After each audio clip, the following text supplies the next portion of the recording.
Hello and welcome to my meditation. My name is Deborah Baker and I am so delighted that you have joined me for this meditation. Take some time to relax, carve some time out of your day just for you. Congratulations for doing that for yourself. Because you're worth it. You deserve it. So we begin each meditation with a period of time to relax our bodies, because I feel like it is really important to have our bodies relaxed before we can really get into meditation, because we are spiritual beings having a human experience. So relaxing our bodies allows us to kind of put the human experience aside for a second. And here's Daisy, who has to join us for every meditation. Oh, you're a good girl, aren't you? Yes. You ready to meditate? Are you? And it's time to relax our bodies, which means yours too. Yes, I know you're such a lovey, aren't you? And this is our 9th week in the series on the 12 steps. So we're just visiting concepts about the 12 steps. This is not a meditation series on how to work them or anything like that. It's just visiting some concepts that are presented. Each week we look at different concepts in a new step, so that we are on step 9.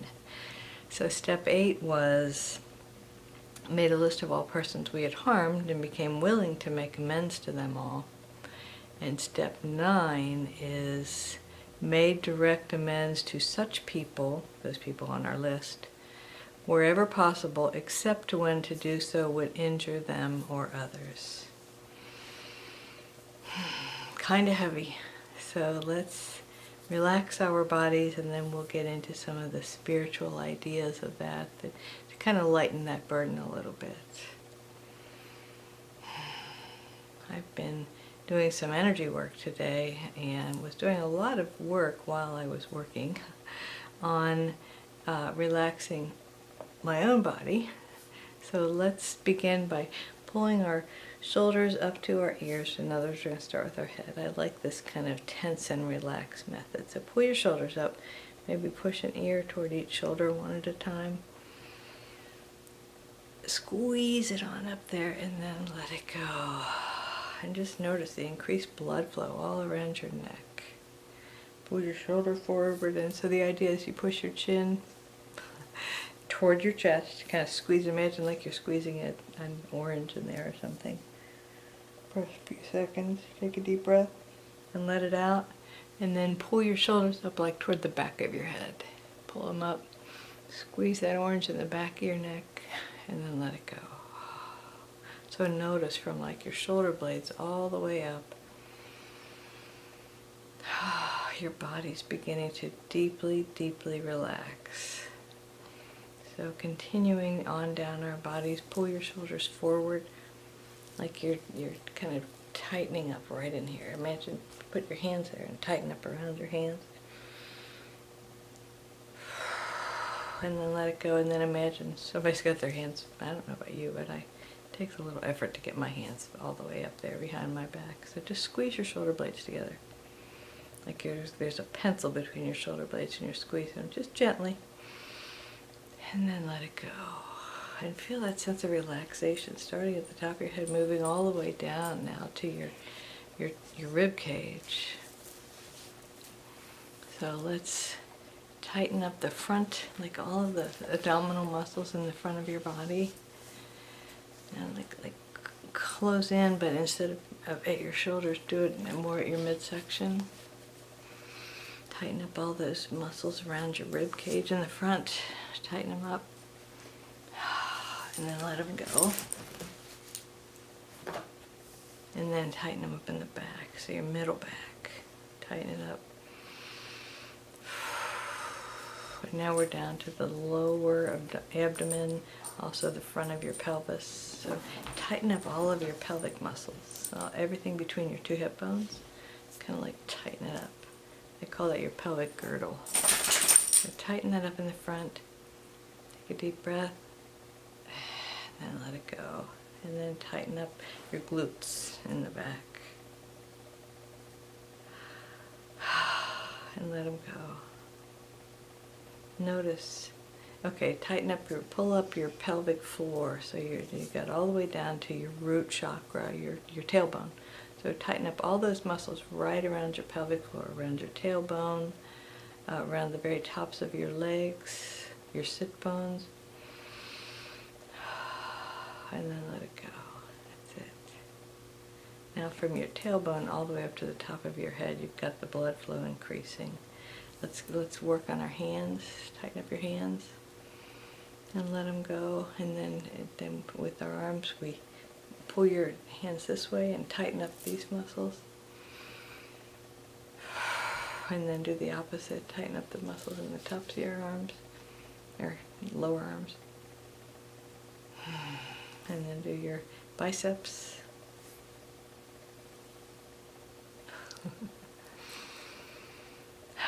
And then your triceps. Pull your arms back behind you.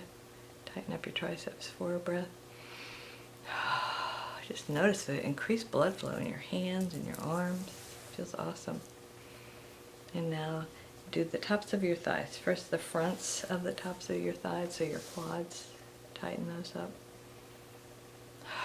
And then the backs, where your hamstrings are, the backs of your legs.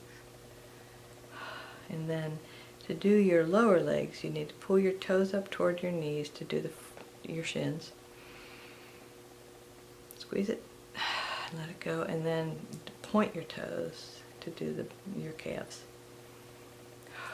And then for your feet, squint your feet up like you did your hands. Like curl your toes under. Maybe push your feet together. There you go. Doesn't that feel wonderful?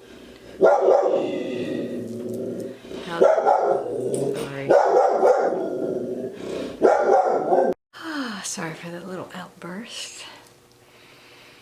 So now your whole body's relaxed. Just revel in that for a minute. Doesn't that feel wonderful?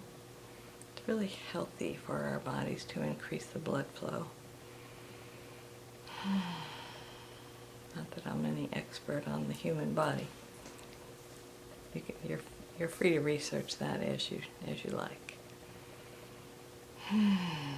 And so we know that we are infinite spirit.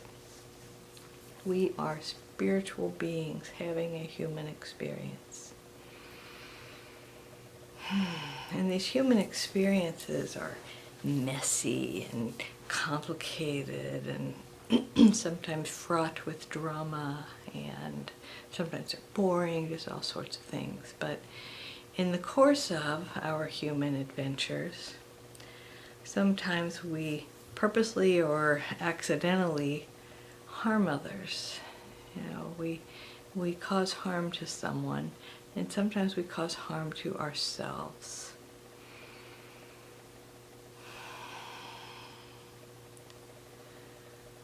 So we don't want to expand the harm by telling someone something that we did that they weren't aware of, that if they find out we did it, they will be even more upset. It's like you gossip about someone and you feel guilty about it, and you don't want to further increase the harm by telling them that you gossiped about them. So we don't. Those are the sorts of amends that we don't make directly. So how do we make amends? Let's begin with ourselves. Because the first time that I worked the 9th step, the person I was talking it over with said, "Deb, I think the person that you've harmed the most is yourself." And I think that's pretty common, unfortunately. So let's imagine what it would be like to make direct amends to ourselves. How do we make amends other than saying that we are sorry and apologizing? I apologize, I'm sorry, I never meant to hurt you.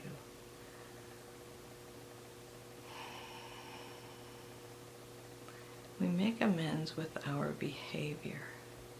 Those are called living amends. So how do we make amends to ourselves? By taking better, loving care of ourselves. So one of the ways that you may be making amends to yourself without even realizing it is by doing meditation, regular meditation. Taking care of your infinite self. Now, on the one hand, your infinite self doesn't need to be taken care of. It is one with God, one with all that is, and always whole and perfect. So it's taking care of your human sense of your connection with your infinite self. So knowing that you are a human being, that you are a spiritual being.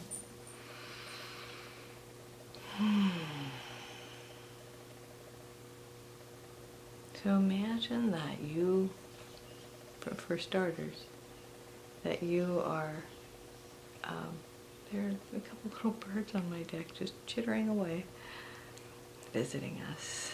Imagine that you are looking at yourself. You've managed to clone yourself, and you are sitting there with yourself, and you look yourself in the eye, or maybe you use a mirror and you say, I'm sorry. I know that there have been times that my actions have hurt you, that my actions, my words, my thoughts have caused you pain, and I never want to hurt you. I never want to cause you harm. I never want to cause you pain. I love you from the bottom of my soul. Can we start again? Just imagine, first of all, we were imagining being the person saying the amends. Now imagine that you are on the receiving end, and you are having someone kind of be very vulnerable with you. Because making amends requires a level of vulnerability that most of us would prefer not to reach. We don't like feeling vulnerable. We don't like, being more exposed to harm. So when we decide to make amends to someone, they can say, I'm not interested in hearing what you have to say. However they decide to receive it is on them, not you. But imagine, now you are the receiver, you're the recipient of these amends. Take them in. Take that olive branch that's being extended. Let's imagine, and this is kind of a really going out there on a limb, someone who has harmed you. Someone who's caused you pain in your life. Imagine them, and maybe they're deceased. Imagine them sitting in front of you and saying to you what I just said. I'm sorry. I am so sorry that my actions caused you pain. I don't want to cause you pain. I love you and I want you to be happy. Imagine what that would feel like.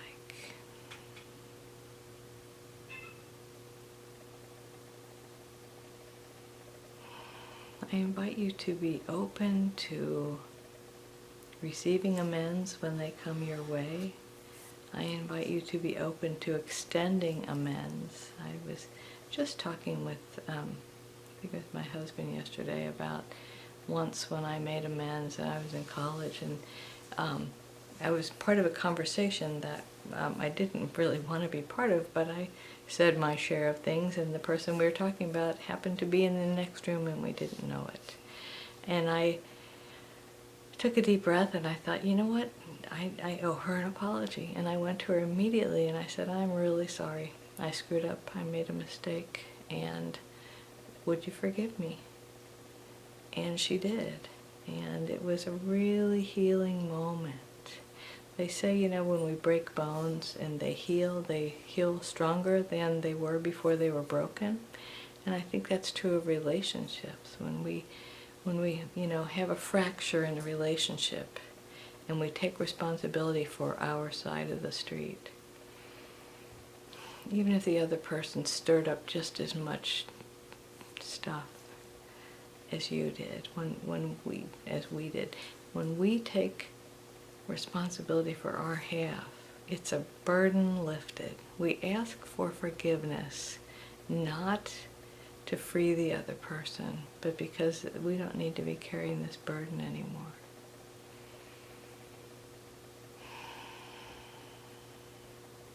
I invite you to let yourself off the hook for whatever it is you're carrying. And if there's action that needs to be taken, take it. And if the person is deceased, or if you can't find them, you can't reach them, or you feel like you shouldn't make the amends, I invite you to either write it down, write them a letter, and then burn it or shred it, or if the person's deceased, to write them a letter and then, get rid of it or keep it. It's up to you. But know that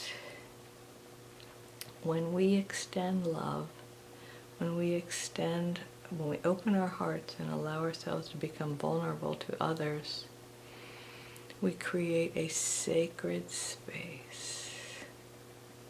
And so I will practice that right now. If there's ever been a time when something has come up in one of these meditations that has caused you any pain or discomfort, I apologize for that. I never mean to mean anyone any harm. My soul came here to be a loving presence, and that is what I seek to do. And so to you right now, I extend unconditional love and acceptance. My infinite self honors and recognizes your infinite self. The God in me sees the God in you. I see what a beautiful, wonderful soul you are.